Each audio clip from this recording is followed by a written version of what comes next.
Hey guys, I'm back and we have a new video. But before we get into that, I have a few things I just wanted to talk about. I guess it's a little bit of an update as to what's been going on these past few weeks.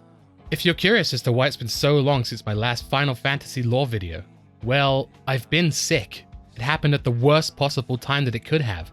I got quite ill just before Endwalker came out, which really ruined the game launch for me. I was so sick that I was unable to focus on the game, which sucks as I had a lot of plans for its launch, like streaming the entire thing, and making videos before it launched, like an Omega video, seeing it as it was one of those things that was required to understand Endwalker's story. Anyway, enough about that. All you need to know is that I am back, and I'm going to try and make more content. I am still dealing with a little bit of burnout though, so bear with me. Editing on some days feels like a complete drag, but we'll power through it, because I want to deliver this content to you so you can understand the story, as I feel that if you understand the story, then it feels better to play. An example of what I mean is if you knew how the Reapers were formed, or what kind of mantle we carry, then you may feel a bit different when you play a Reaper. If you haven't figured it out yet, or read the title of the video, or saw the thumbnail, then yes, we will be covering the full Reaper job quest storyline. Just a quick warning, if you haven't completed Endwalker, there could be some potential spoilers ahead, so don't come and blame me when something is spoiled. You have had your warning right here. Whether you heed it is up to you. Let me ask you a question. To protect those you hold dear, would you be willing to strike a deal with the dark? At one point or another, this is a question most Reapers will have to confront, and generally the former outweighs the latter. The deal the Reaper has to make is, to receive a massive boost in power, they must in return create a pact with the Void Sent who will feast on the essence of the enemies they slay. By agreeing to this pact, they will create an avatar which allows them to harness the powers of the dark. Using the scythe in tandem of their powers, they were originally used as assassins in Garlemald to make up for their lack of magical aptitude. But that is all we will say for now, before we get too ahead of ourselves. The rest of the story will go into detail as to how the Reapers were created, and for what purpose. On the streets of Ul'dah, we hear about a ruthless gang named the Lemurs, who is headed by a leader who is only known as the Reaper. They are threatening a man and his master for their wealth, but won't give in to their demands. They want us to help them fight off these thugs, and are willing to pay a lot of gil if we help them. Being the good Samaritan we are, we go and help them. The gil is just a bonus. We make our way towards the Sapphire Avenue Exchange and meet the man's master, Gigilo. At first he thinks we're with the Lemurs, but quickly finds out that we're just hired arms. The Lemurs have caused a lot of grief for this Lalafell. Now they want him to pay money just to stay alive. Not much is known about the Lemurs. There are only rumors that say they are from a barbaric nation, and they threaten the well-being of all the people in Ul'dah. At the top of their gang is a person who is aptly named the Reaper. She is a dead-eyed killer who wields a scythe. If you refuse anything they demand, she won't hesitate to kill you. But in the end, these are just rumors, and Gigilo doesn't believe them. Suddenly, an unknown voice enters into our conversation. Interesting theory you have there. Care to test it? We all turn our head towards the voice. Here we see a tall, middle-aged woman with white hair, which is done up in a ponytail. She is wielding a scythe. Gigilo exclaims, "You're the Reaper!" The famed Reaper is standing right in front of us. In the conversation between the two, we hear that Gigilo is trying to wriggle out of paying a job well done. Does this mean that they've hired the Lemurs before? The Reaper tells us that they were hired to scare their competition. They're happy to do it. Their morals are flexible, but they aren't going to do it without sufficient coin. So instead they have only one recourse. Unless... She begins to eye us up and down. How did he get a bodyguard with such metal? There is no fear in our gaze. No puffed up arrogance. We are the genuine article. We have what the mercenaries call killer instinct. A proposition is offered. For the sake of their long-standing friendship, she wants to take us and the debt will be forgiven. In the business industry, this might be referred to as a bargain.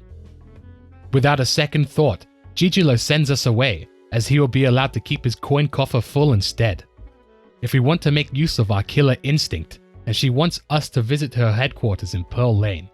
Seeing as we are interested in what she is talking about, we make way for her headquarters. We speak to the guard out front and they let us in. As we enter, she calls us the savior of Ala Mahigo and Doma, so she does know who we are. Of course, she has heard all about us. It's hard to not hear about us in this kind of work. Stories depict us as a force of nature. Few have survived, but we should be at ease.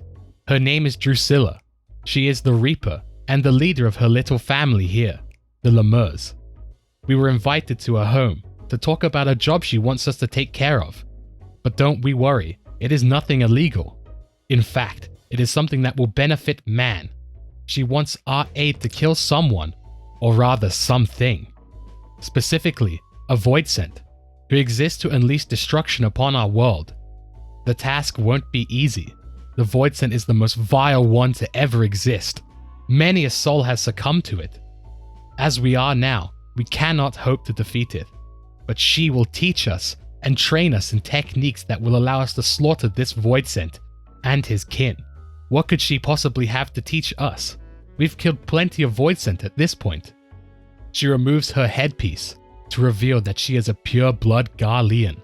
She then places an object that is equivalent to a soul crystal we've used before on the table and tells us to hold out our hand. If we're as tough as we think, then we're in for a treat.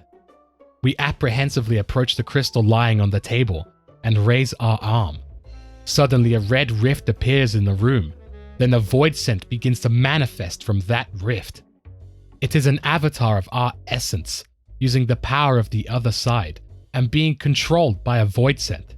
If we bind ourselves to this Voidsent, we will gain skills unlike any other. Our first assignment is to use this power to kill another, to save this realm.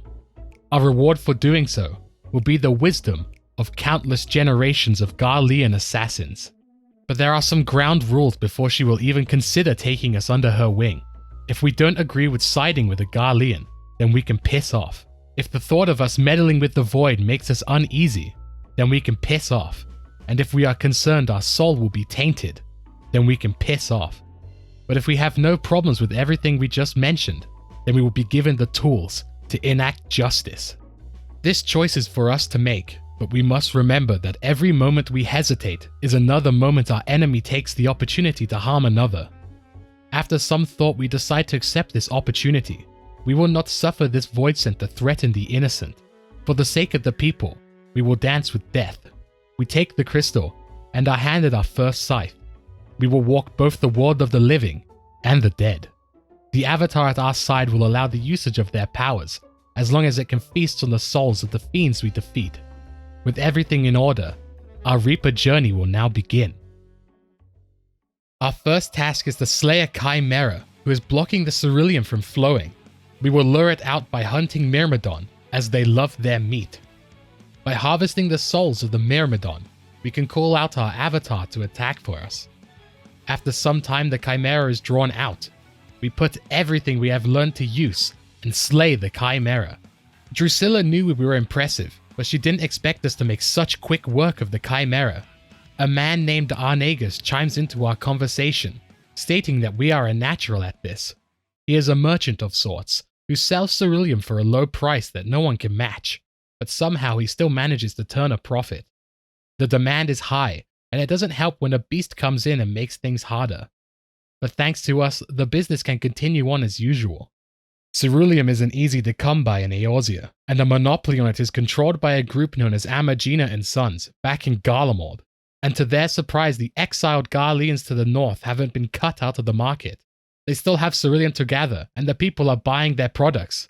And as mentioned above, the prices are hard to match, even for big corporations like Amagina and Sons. Hold on, did we just do something illegal? It's illegal to sell to Imperials in Eorzea. But Drusilla assures us that everything is above board. We cannot sell to them, but it doesn't say that we cannot buy from them. What they buy from them is ceruleum from the very same pumps we save today. She helps out the settlement to the north by providing them with money, and they provide her with ceruleum to use on her Magitech devices. The Garleans aren't very well liked by Eorzeans, but here's a point of view from the other side. Everyone knows that the Garleans have committed atrocities for the glory of the Empire, but a lot of people don't serve by choice. In fact, they don't have any. You could say that most Garleans are casualties of the great Machina's ambition. Most of the Empire's troops would go home if they were allowed, but instead they have to send their loved ones away with as much as they can spare. Most Eorzeans wouldn't bother listening to the plight of a Garlean, but if we're going to work with them, then we should learn the truth of their past. Long before the Empire, the Garleans lived in a place known as Locus Amonis, towards the south of Ilzabad. The land was good to them and offered them everything they could ask for. The people were simple farmers, harvesting their crops with the self-same scythes the reapers use today. But the land of Locus Amonis was envied. The ancestors had to defend the lands from outsiders. 800 years ago, they were driven out of Locus Amonis completely. They had to flee north to the tundra region that became Garlemald. The land was a frozen wasteland that was unable to hold crops. Fights broke out as they were trying to obtain whatever supplies they could. Their kind were dying off as they were a race that were unable to harness magic. They began to lose hope. They had no natural advantages and they weren't going to survive. From those fires did the first set of Magitech devices begin to surface. With this innovation, did this group of humble farmers become an insatiable empire. 'Tis from this hard necessity the Reapers were created. The tools the farmers used were turned into weapons, and they struck bargains with the Whispers in the dark. With their dark powers, they could strike directly at the enemy's generals and throw their armies into disarray.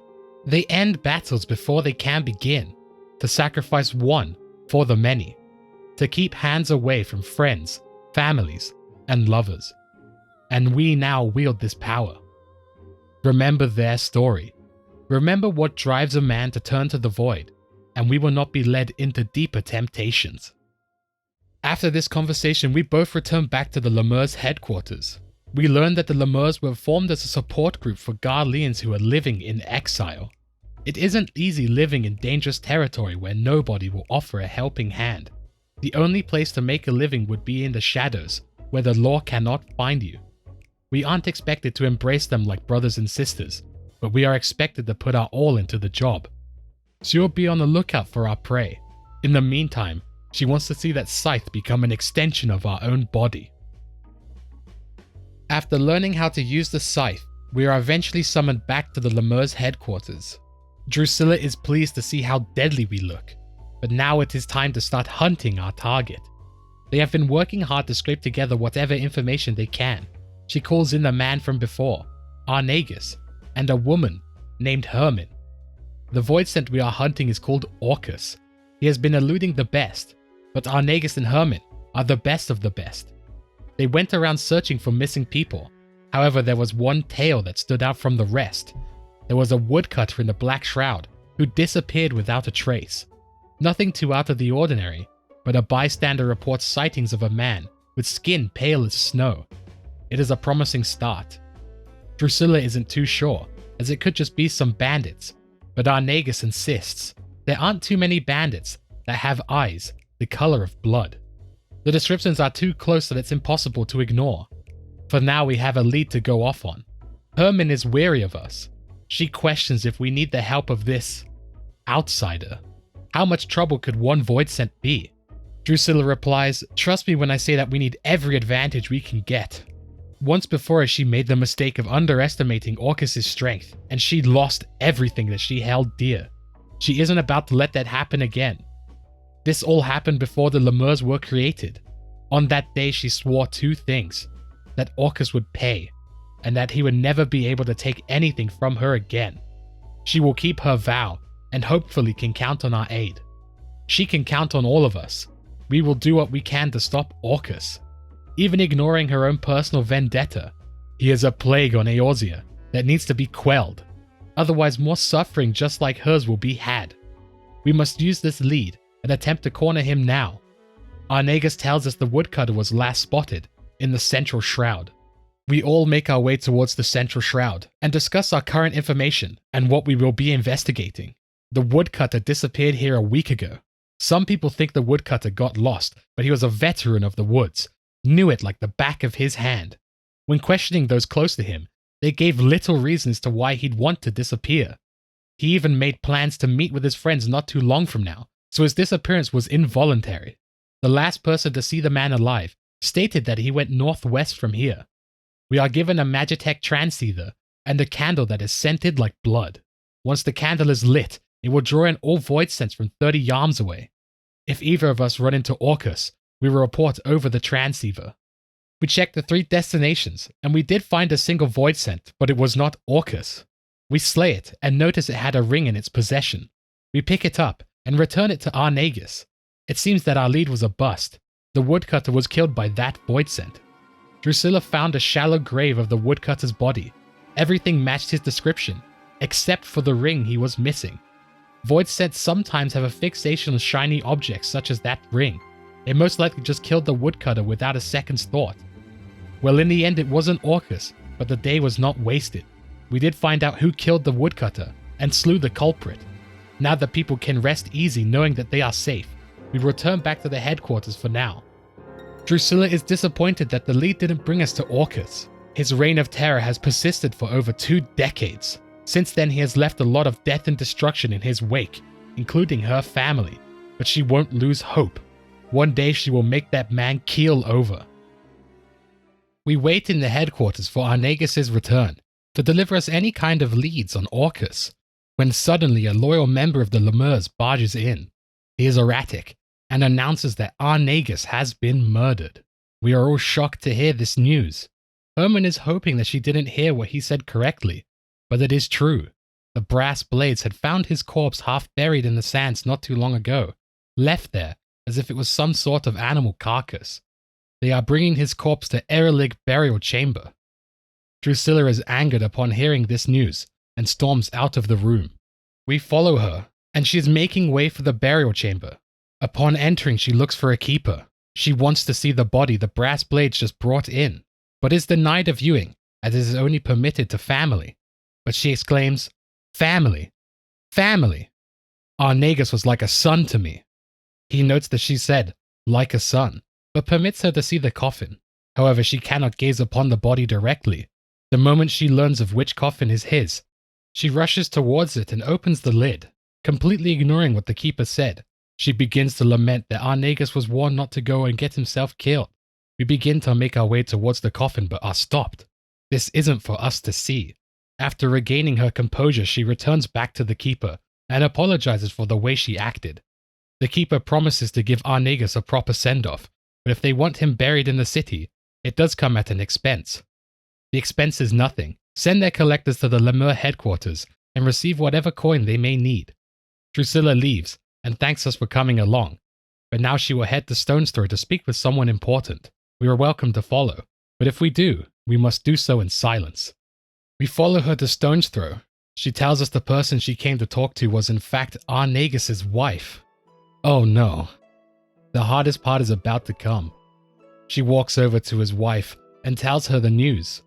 Suddenly her face goes pale and begins to weep over the loss of her beloved. We decide that it is a good time to come over and attempt to console her.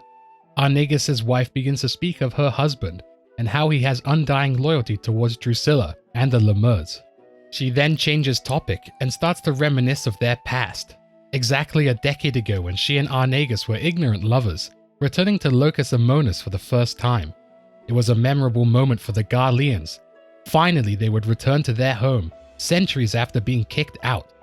Arnegus was honored with a post there, and what should have been a prideful moment was quickly shattered once they saw how Locus Amonis looked. The enemies that occupied the lands were just defeated. They were clasped in irons and condemned to a life of servitude. The people of Locus Amonis were punished for their forefathers' crimes. A side note, this is very reminiscent of Heaven's Ward's story, with the people of Ishgard being punished by Nidhogg for their forefathers' sins. Arnegus' superiors were happy about the situation, but he couldn't forget about the people's suffering. When confronted with such suffering, he couldn't turn a blind eye and had to take action. He began to work with the resistance, but was caught and branded a sympathizer. Luckily, they were able to escape with their lives. Some nights she stays awake, wondering if the resistance was the one that ratted him out, or it was a petty officer that told on him. Either way, they were exiled out of the Empire and had to flee to Eorzea through Radzat Han.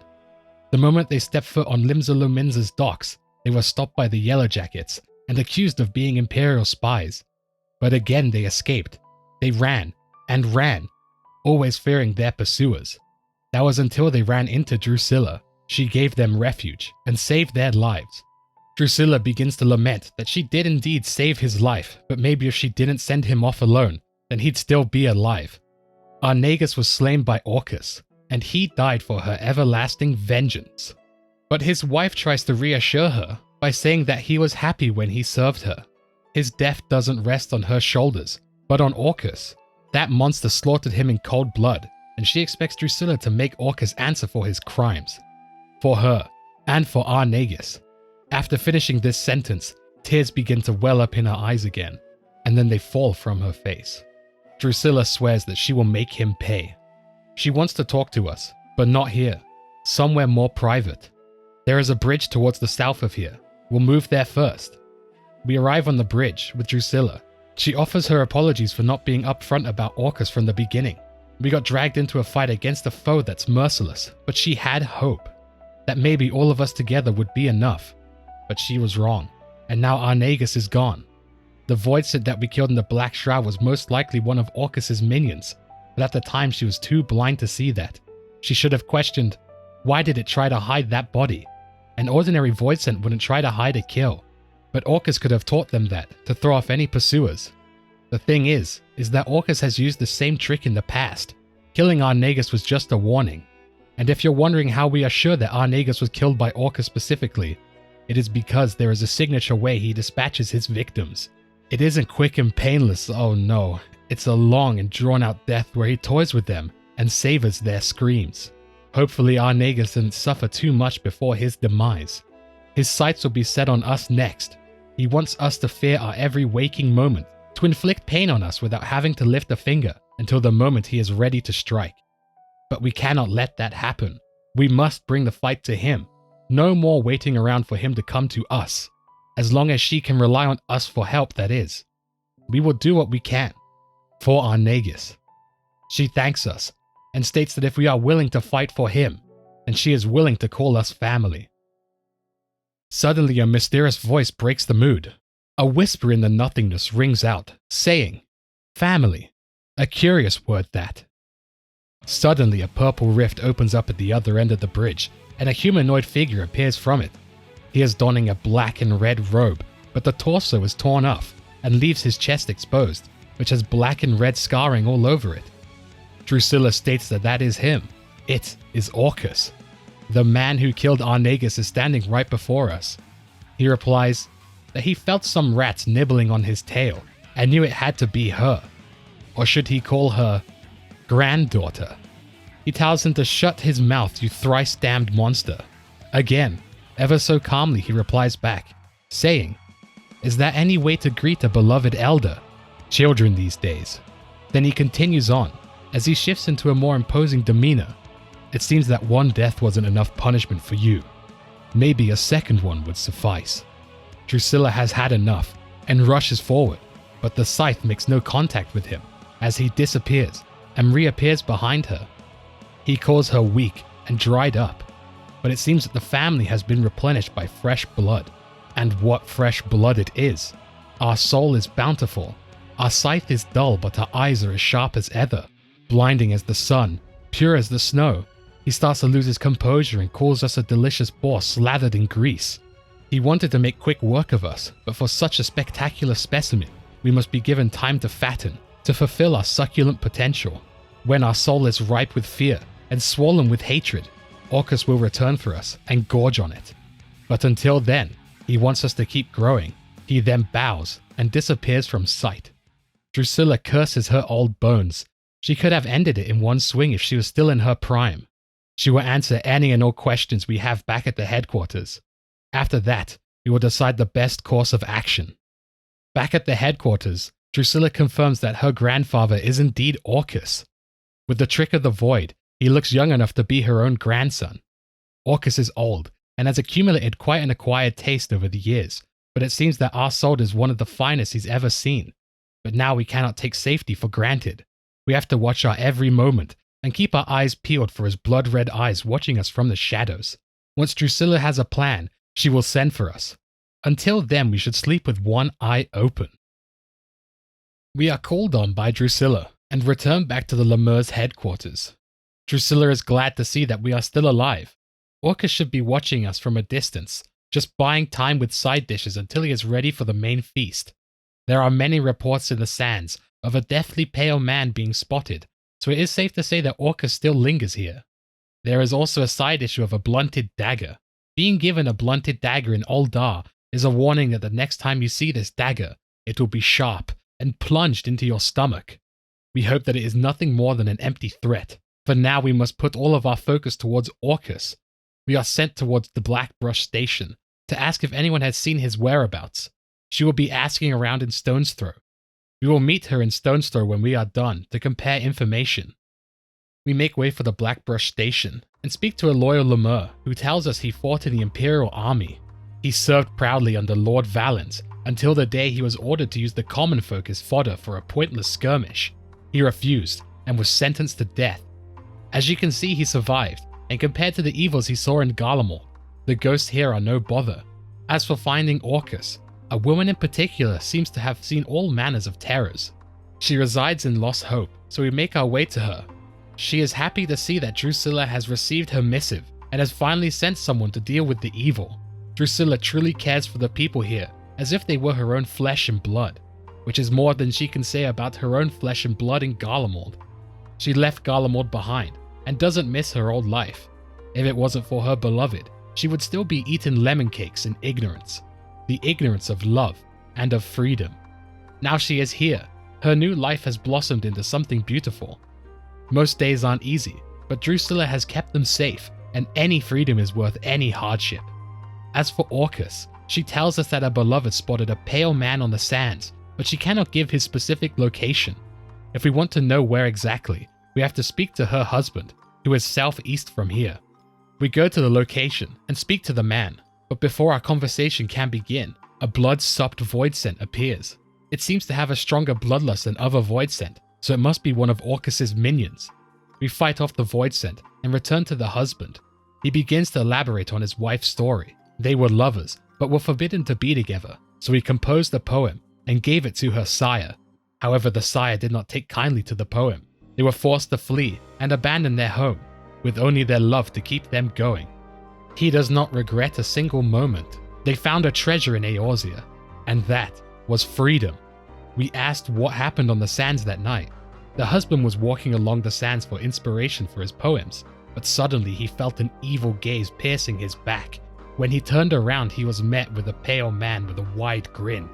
He was wearing robes too thick to survive in this scorched sun, and his skin was too pale for someone in Thanalan. His eyes were two bottomless pools of blood. He thought that he was going to die, but luckily, he vanished. The description the man gave us does match Orcus. We return to the Stone's Throw to report our findings to Drusilla. We tell her that we slew one of Orcus's minions, and that a man described his features perfectly. She gives us a job well done. We were lucky that the families weren't hurt by the minion. Speaking of family, what do we think of the one we have been thrust into? But don't hold back. We are allowed to speak freely. We reply, "I'm surprised that you've survived this long. It takes more than just raw strength to survive. None of the people we encountered today were fit for living under the Empire's iron fist. People like to have a say in the life that they lead. People aren't made to live lives like bugs. For example, the insects are born as queens, workers, and drones. They're assigned their role from birth and wouldn't know how to live any other way. They just do it for the glory of their hive. But man has it in them to be different. One person is not born the same as another. We can choose different paths, and if we feel like it, we can decide to walk a different one entirely. Man is not one to accept the norm without a lot of questions. We have to put our faith in it and believe it is something right. Only then will we begin to do what people say." For Garlemald, this belief is what got everyone to do the same thing. The people are compelled enough through their faith to kill and conquer if the Empire wanted them to do so. All Solus Zos Galvus had to say to get them riled up was, "The invaders have sullied our birthright for 8 centuries. No longer. We march for Locus Ammonus." This caused the people to put their faith in the Empire, and once that passion started, it could not be quelled.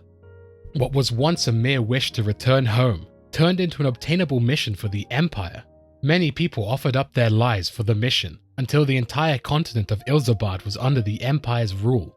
For those who wanted unity, well, they had it. However, some woke up and noticed the tyranny in it all. One person in particular was her grandfather Ul'dah. Their talents of the Reapers are something passed down through generation to generation. Ul'dah was the best of the best. A Reaper's duty was to free the countrymen of Garlemald from tyrants. As Garlemald claimed more land, their appetite became insatiable. The Reapers were asked of more and more, to kill those the Empire deemed a threat. This started to become a problem that began to eat at Ul'dah every night, until he decided that he would end Solus Xos Galvus's life. 20 years ago, he snuck his way into the deepest chambers of the Imperial Palace. He used the shadows to his advantage until he was close enough to hear the Emperor's heart. However, Ul'dah returned, and his job was not completed. Solus still yet lived. However, after their encounter, her grandfather had changed. He became skittish. His once black hair turned pale white. Drusilla did not learn of what happened during the battle, but all he would tell her is that the most powerful man in Garlemald was no man at all. After being shamed by his defeat, he went out to find greater power. Slowly but surely, he gave more of himself to the Voidsent controlling his avatar. The being known as Orcus struck when her grandfather was at his weakest. In one motion, it took over his flesh and soul. There was not a shred of her grandfather left. There was only Orcus. Once the possession was completed, Orcus flew around the room and began to slaughter and feast on her family. She can still remember the feeling of his teeth sinking into her flesh, feeding upon her very essence. If you're curious as to how she's standing in front of us, it is because Orcus did not consume her essence, but ate the essence of her avatar. After eating that, he couldn't stomach anymore and left. It might have been considered lucky for her to be standing before us, but the moment she regained her senses, she fled. The Emperor does not look kindly towards those who try to end his life. She ran for years and years until she eventually decided to settle down here and help fellow Garleans who awoke from the Empire's dream. The name Lemurs is what the spirits of the dead are called in Garlean tongue. Those waking up from a dream are reminiscent of those climbing out of a grave. She awakens from her speech. After unloading all of that, she decides it is time to drink the sorrows away with ale. She will meet us back at the headquarters. We return back to the headquarters. Drusilla tells Herman of how we slew one of Orcus's minions, which was terrorizing the family at the Black Brush Station. Herman remarks that she always knew that we were a keeper. We could slay Orcus all on our own. Not that they'd let us have all the glory. Drusilla chimes in. They will all be there when Orcus tries to take us away. In fact, she doesn't believe that we will be waiting that long. Orcus said he would strike when we were ripe with fear, hatred, and despair. But how will he draw out those emotions? While the only method she can think of is that he might try to finish off a half-eaten meal. Out of nowhere, Orcus appears in the room, announcing that she is right. How many nights did she mourn the loss of her avatar? It was quite the dish. We begin to move to her aid, but Orcus puts a scythe against her throat. If we try to do anything, her head will hit the floor. We stare at him fiercely. That's what he wants us to do. He wants us to nurture that fire. He wants to see our rage, our hatred seep into our soul. Should he make this Drusilla's last breath? Or how about this one? He was right to let us go. In the time he let us live, we've grown stronger and have also formed a kinship with her. A kinship born from understanding her ideals. But maybe he should wait a little bit longer to let our malice ripen, for now he can make use of her screams and revel in her misery. In the meantime, his prize piglet will be growing fat with terror. Patience rewards those who wait. When our flavor has matured, he will return and reap his harvest. Orcus then disappears from the room, along with Drusilla. All that remains is Herman and Drusilla's scythe. Now we need to plan. We need to find out where Orcus is hiding, and the family should be able to help us with that. As they do that, we must sharpen our skills and be prepared to face Orcus. We are contacted and told to return back to the headquarters to discuss with Herman. It seems that they have located where Drusilla was taken. However, that was only because a letter arrived to the headquarters this morning. But the letter was wet. It was written in blood. Orcus had wrote the letter in Drusilla's blood. It told us that he was waiting for us in the dusk of vigil. Herman has gathered all the able-bodied lemurs she could find, but this is a job for Reapers, and Reapers alone. Herman does not take kindly to our response. She states that they could be used as a distraction, whilst we go in for the killing blow. But Drusilla wouldn't want that. She loves her family, and wouldn't want them to throw their lives away for her vengeance. Herman tries to object, but she knows that we are right. Drusilla wouldn't teach the arts of a Reaper to anyone she didn't trust, and we have proven ourselves time and time again. If we're going to go alone, we should at least bring her scythe. A Reaper cannot reap without her scythe. As we leave for the dusk vigil, we say, I promise to make Orcus pay for what he has done. Eventually we arrive at the dusk vigil in Coerthas' western highlands. Orcus contacts us and tells us to make our way forward. As we push forward, we are at the end of the fortress. We spot Drusilla lying on the floor. We run towards her to see if she is okay, but Orcus appears from a rift in the room, stopping us dead in our tracks. We place Drusilla's scythe in the ground and draw out our own. Orcus says that he can smell our fear, our hatred. Our tender soul is ripe for slaughter. He will savor every bite, strip the flesh from our bones. Oh, how long he has hungered, enraptured by the thought of our essence trickling down his throat, and by seeing how much our soul has grown. It was worth the wait. He does not expect us to willingly accept our fate. Actually, he'd prefer it if we didn't. He wants us to struggle until our final breath. We begin to fight Orcus. His strength is far superior to ours. It is tough. We can't seem to make any sort of progress. We are tiring ourselves out, just trying to avoid his ruthless attacks. After some time, Orcus stops his onslaught to say that he is impressed with our skills. We defy his everything, but he bores of our battle. In fact, it annoys him. He wants us to just fall onto his blade, as our sole purpose is to satisfy him. He begins to channel a red ball of aether. Behind him, we notice that Drusilla has worked up the energy to stand on her own 2 feet.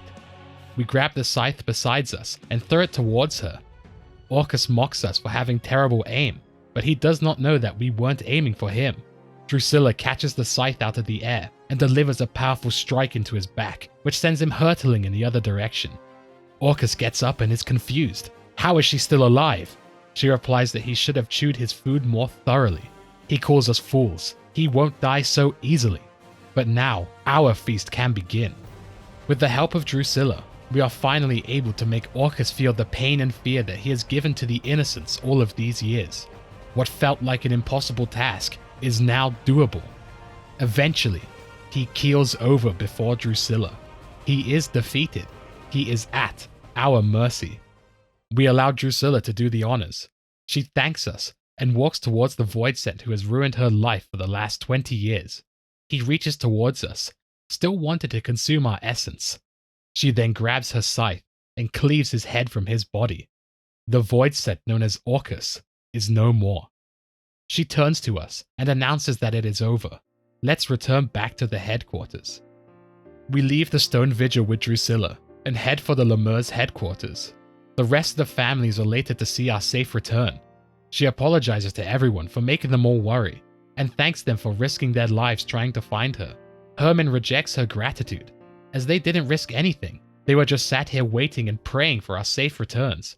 But Drusilla knows that they would have risked their lives if we didn't talk them out of it. Herman again responds by saying that the lemurs owe their life to her, and they should have to return the favor. But Drusilla replies, what kind of family brings people into their own personal vendetta? Who would want to lead those that they hold dear to their own deaths? Arnagus' wife is here, and says that he was not a fool. He knew the risks and placed his faith in Drusilla, because he believed that Orcus could be defeated. And he was right. We were victorious. That monster is no more. No more victims will have to mourn the loss of their family. He helped us achieve this victory, and that will be enough for him and for her. Drusilla remarks that if Arnagus was here, he would say that now is not the time for sulking. Instead, Drusilla proposes a toast. For those we have lost, and for those who still stand by our side, she thanks all of the brave souls that have led us here, including us. If it wasn't for our aid, Orcus may still be alive right now, and she wouldn't. Our first assignment as a Reaper is now complete, and what a first assignment it was. We may not be a Garlean, but we tackled that assignment with such resolve that it would impress most soldiers, and she is proud to call us family. They may have found the lemurs to help Garleans who live in exile, but Garleans and Eorzeans are not so different. This assignment has helped her put it all into perspective. The family's dream was what gave them strength to live in these strange lands, but the thing about dreams is that they can change. The lemurs will no longer be united by origin, but by purpose. Brothers and sisters will be bound by shared convictions, and the first member to join the new lemurs would be us, an Eorzean. Here's to the birth of a new family. After the celebration, we speak to Drusilla. We remark at what a day it has been. She tells us that if we ever tire from the weight of the world on our shoulders, then the lemurs' doors are always open. If we need an ear to bend, a shoulder to weep on, or even a drinking partner, our family will be right here, waiting for us. And that ends the Reaper Job Quest story. As far as Job Quest stories go, I'd have to say that this is one of my favorites. It has the advantage of being a new expansion job, as this entire story is only compacted within 10 levels. Whereas if you compare it to something like any of the Realm Reborn stories, they take a long time and go nowhere until after you get your job crystal. Learning of Orcus and Drusilla's story was quite interesting. We get to see what happens to a Reaper when they let the void consume them. It gives us purpose to not make the same mistake Rulus did. They give us a lot of backstory as to how the Reapers were formed, and that now we carry that legacy forward. However, the most captivating part is learning all the extra information about Garlemald. At first it was just backstory which talked about how the Garleans were driven out of their homeland, Locus Amonis, over 800 years ago, and how Solus Zos Galvus sent everyone on a mission to take control of Ilzabad.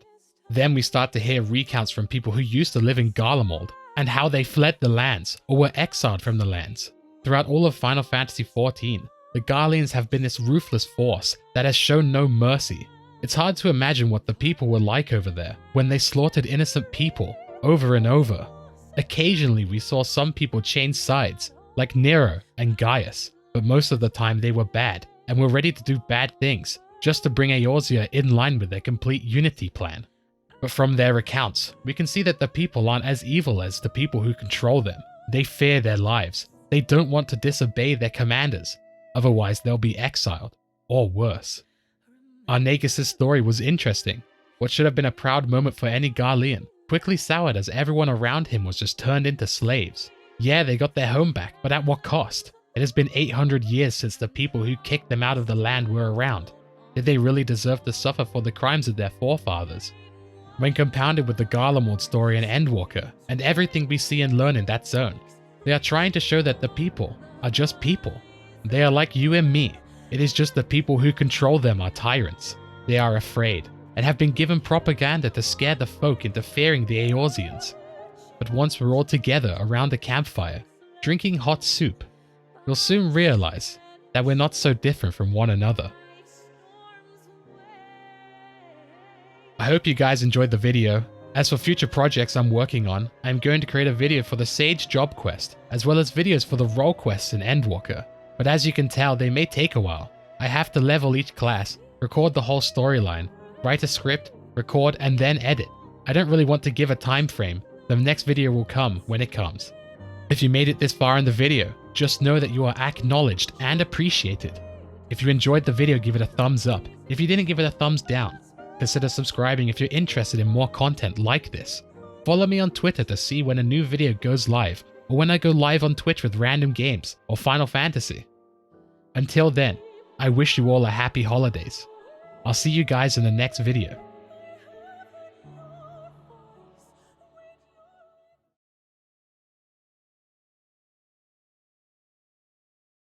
May you ever walk in the light of the crystal.